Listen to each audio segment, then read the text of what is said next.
How to build the factors of a polynomial by using its roots, that is, the zeros of the function or the x-intercepts, because it's all the same thing.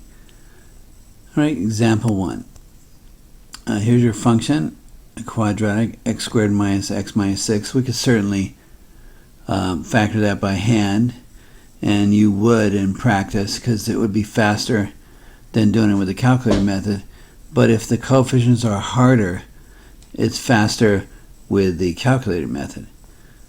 So the two roots that you find off the calculator by second calc 0 are here and here. For this example, it's pretty simple. So we see that the roots are -2 over there, and over here 3. Of course, that would have to be found with second calc 0. Let's write that down. Second calc 0 on the calculator to really know it really was these two numbers. Then you use this easy template here. F of x is a times x minus each of the roots, because the factorization is tied in with the roots of the function, as we've seen before. So we take a times x minus a minus 2, or negative 2 is right here, and x minus the other root, which is 3, and we clean that up. Subtract -2 is a +2, and then the a is the front running coefficient here, which happens to be 1. So the a is 1. There's a 1, and that's all there is to finding the a, is what is the front running coefficient of the high degree term. So that's a 1, so that's just a 1 there.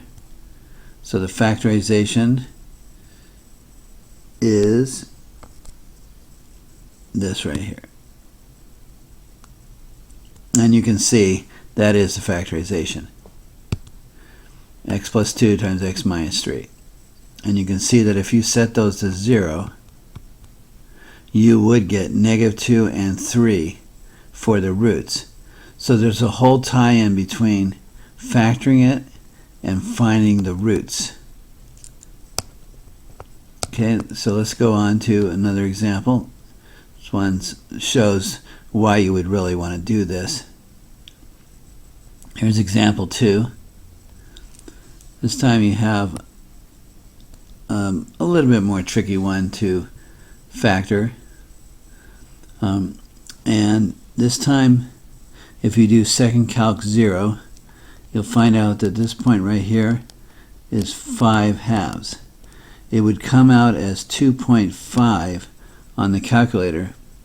Then you would do a fraction conversion or a decimal conversion to a fraction, and it would give you 5/2. And then this one, it would read off as 1, 2, 3, 4, 5, 6. So those are the two roots. So you have the template, then you have a, x subtract 5/2. There's the 5/2 root right there. And x subtract 6, that's the 6 there.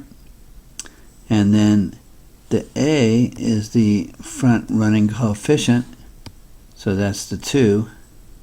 So you put that out here as the 2. Then you multiply the 2 in to get rid of the fractions wherever they may appear. And so I'm going to multiply it into this one. And you don't multiply numbers twice, you know. If there's just this number times this number, and then this number is left alone. You don't distribute it on both of them, because that would be multiplying twice. So it's 2x, and 2 times 5/2. The 2's cancel out, and you get -5. And then the x minus 6 is x minus 6, and this is the factorization. So you can start to see this is pretty fast, you know, compared to trying to see all the possibilities with a 30. And if it's even more complicated, then this is definitely better. But again, it's the idea is when you set this as 0, it's the same thing. The factors really do uncover what the zeros of the function are. And we can see that when you've set 2x minus 5 to 0, you get x equals 5 over 2.